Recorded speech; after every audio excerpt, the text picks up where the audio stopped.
I'm Shane Pfeiffer. This is my wife, Angela. We're outside of Paris, Texas, in Deeport on one of my lease places that I have. And this is Paris is northeast Texas.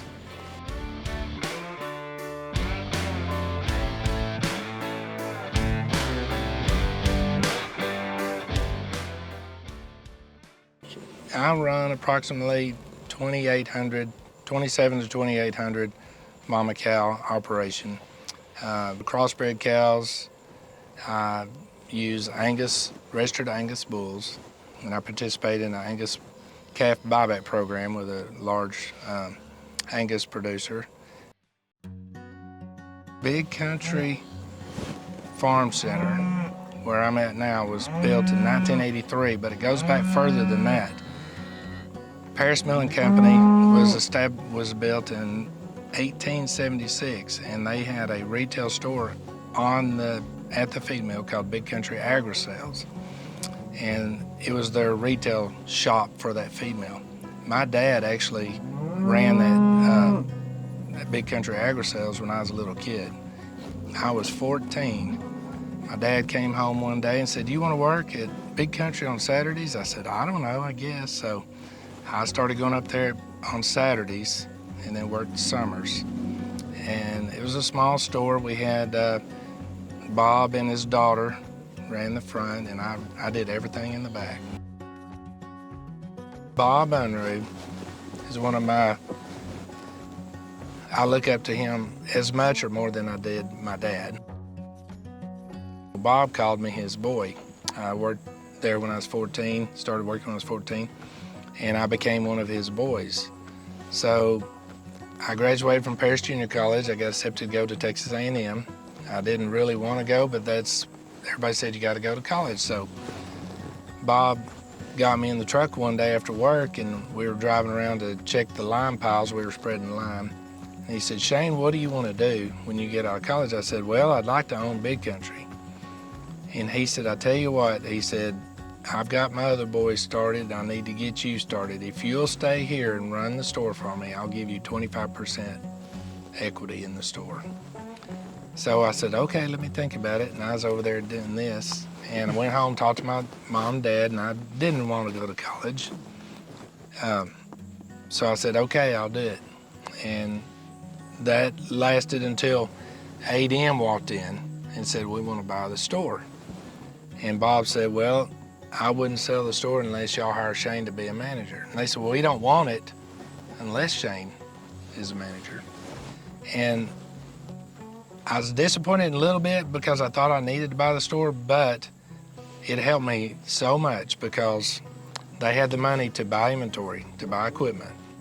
Our sales started just really growing because there's no end to what we could do with ADM's money. Plus, they trained me. They taught me about animal nutrition. They taught me about forage first. That's why liquid feed works so good. So ADM bought Big Country from Bob Unruh in 1991 and hired me as a manager. I was 22 or 3 years old. And my dad was still the salesman for ADM at that time.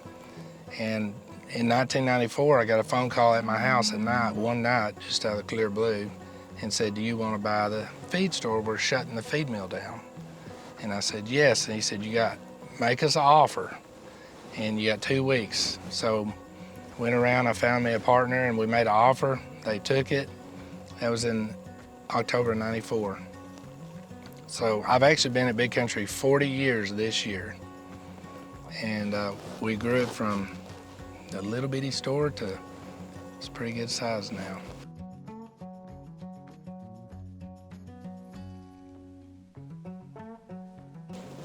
Okay, I started in the liquid feed business in 1994. When I bought the store, we bought a little liquid feed trailer and we started selling Prolix. And Dan Cormier was my sales rep, and he had to duck to walk in the front door, and I was really intimidated.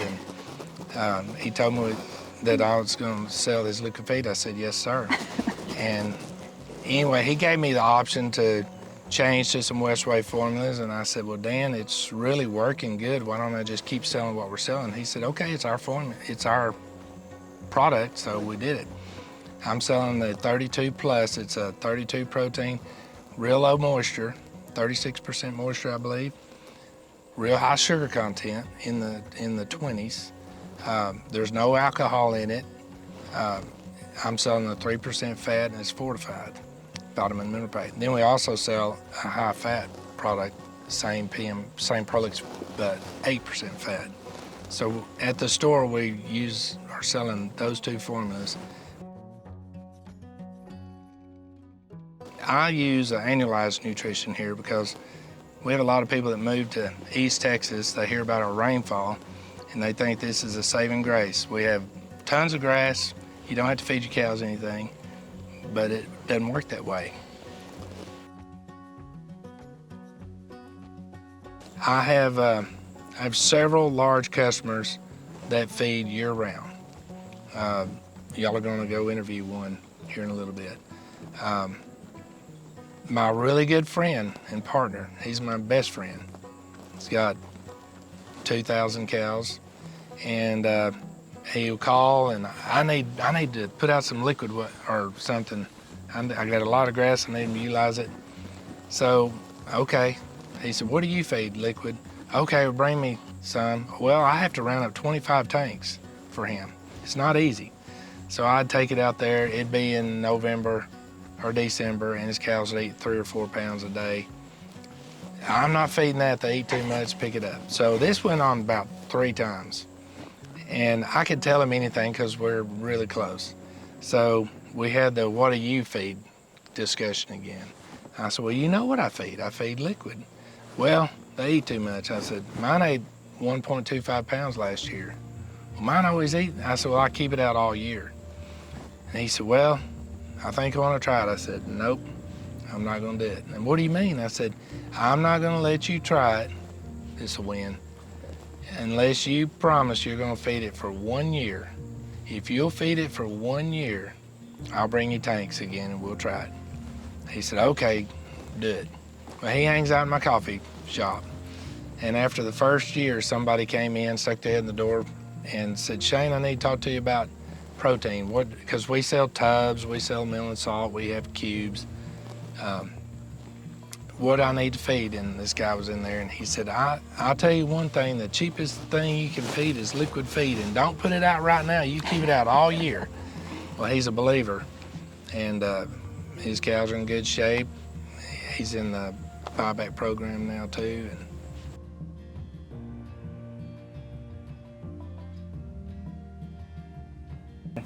I met Shane Pfeiffer when I was a student at Paris Junior College, and he was too. And the first time I ever met him was at the school. Later that week, I don't know if he remembers this, but I went by Big Country. He was working at Big Country Farm Center. He loaded me a pallet of barbed wire, and I took it home. And it was a few years later that he had the opportunity to acquire that business. And so I've watched Shane become more successful than me for a long time. But Shane Pfeiffer he's a guy that grew up in this area. He grew up in the agriculture business. Everything he has, he worked for. And he built it on integrity, and he built it on honesty. And he's my good friend, and I can't say enough about him.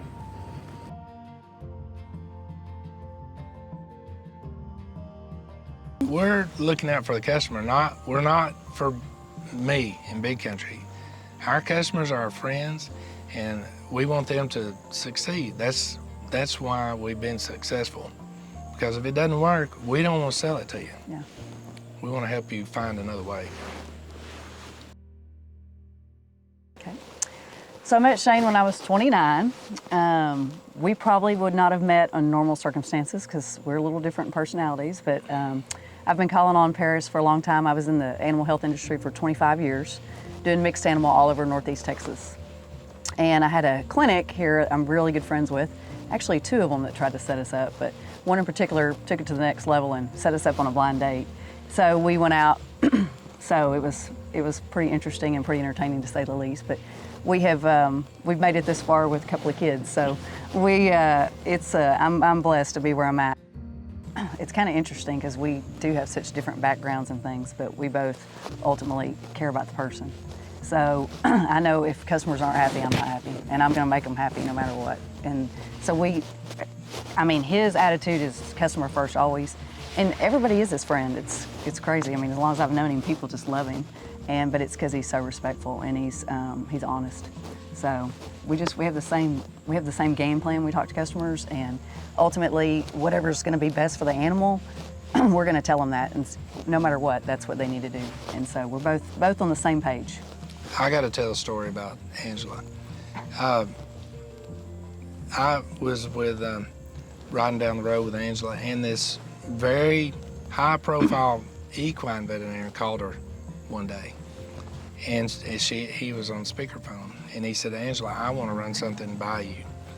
And they're talking about it, and Angela gave her her opinion. He said, "Okay, that's what I thought, but I wanted to check with you first." And I said, "My gosh, you are smart." And she is so well respected, and she is so smart. So when she decided to come to help me, Big Country, when she said, "I don't want to travel," she said, "I'll help you do whatever." I said, "Okay, just come up to the store." One of my customers is a doctor that has a 1,000-cow ranch here in Red River County, called me one day, and he said, "Shane, who is the blonde-headed girl at Big Country?" I said, "You don't know my wife? Is that your wife? I've never met her." He said, "I want to tell you, you had the best customer service by far." But he said, "You just went to the next level." And I have tons of customers that only want to talk to me, but now after her being there, they said, "I need to talk to Shane or Angela," because they know we're on the same page. You know, I've never really set goals for Big Country because I've kind of always been happy where Big Country was at the time, but I don't like to lose. I like to win. So does she.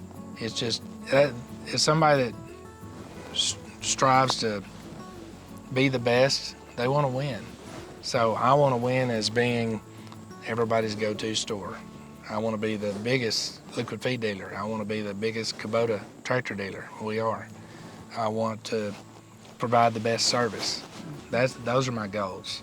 And if you do that, I think the end goal will be the same. I want my family, I want to leave something for my grandkids and my kids that will take them through their life and then leave to their kids.